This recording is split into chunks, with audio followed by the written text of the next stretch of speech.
When we found out we were pregnant with our second child, we were beyond ecstatic. We had Andy at the time, who was 2 years old, and we expected the pregnancy to go as smoothly as it did with Andy. But things went a little differently this time. At around 24 weeks, I woke up one morning and I had what felt like my water broke. And so I called my doctor. They sent me to St. Agnes. It was a Sunday, and I was there all day. They just said to keep rest, monitor, and then I went to my doctor's for the glucose test at 24 weeks, which was a few days later. And I said, I'm still leaking. And they said, well, let's look at that. And from there, they said, ooh, this is amniotic fluid. You need to go to St. Agnes right now. At that point, they admitted me with the goal of keeping Cora in me as long as possible to help her develop. I was in a lot of pain, neck pain, back pain, and the being on bed rest was not something that was gonna help that. The first night, I had a nurse had me get on my side on the bed, giving me personal massage. I mean, the care was just incredible. They included me in everything. When they wanted, takeout for lunch, Michelle, what do you want? They'd give me the menu and I'd order what I wanted. And it just made me feel so loved and cared for. At 29 weeks, I woke up in the middle of the night, went to the bathroom and saw blood. We called the nurse right away, and the nurse came in, they started monitoring me, and it was determined that the uterus tore away from the placenta, and it was time, and I needed an emergency C-section. I was excited, obviously, to see Cora, but it wasn't what I was planning. We had a date set at 34 weeks that she was going to be delivered. Now this is 29.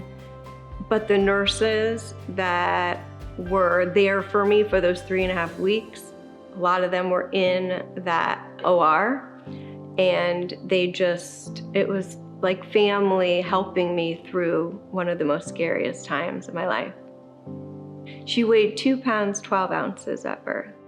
Cora was in the NICU 10.5 weeks. It was a very difficult time to have her in the NICU and us at home, but I knew the nurses that were caring for her and the doctors that were caring for her were so loving and the best of the best.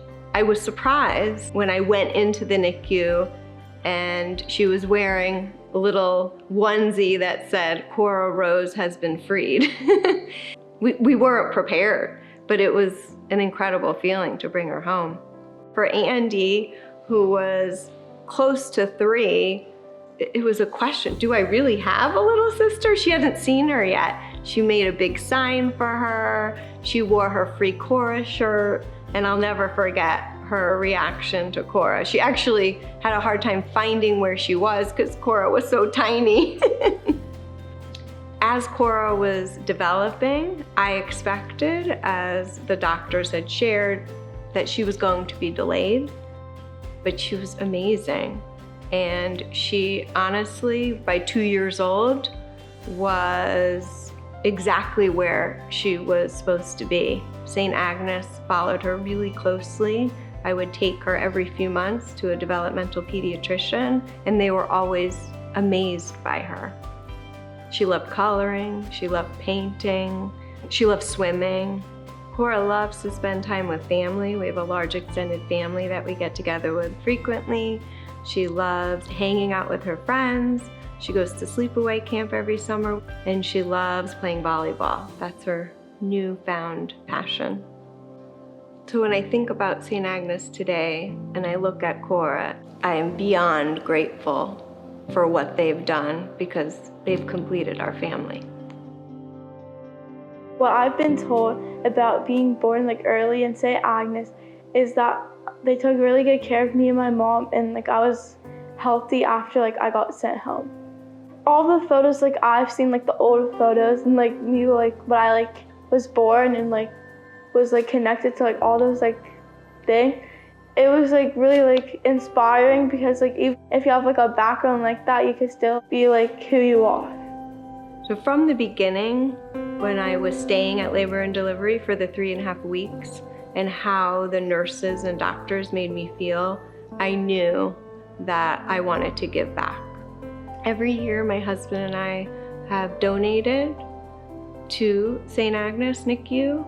Additionally, I have volunteered as a cuddler to hold the NICU babies that maybe don't have a caregiver come as frequently. I've involved the girls in doing bake sales and lemonade stands to help raise money for the NICU.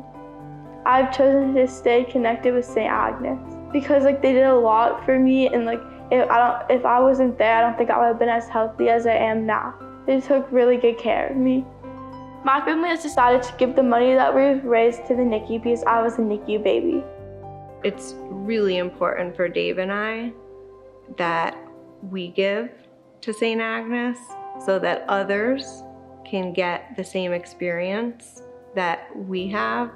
When I look at Cora every day, I'm just so thankful for St. Agnes because they've given me everything.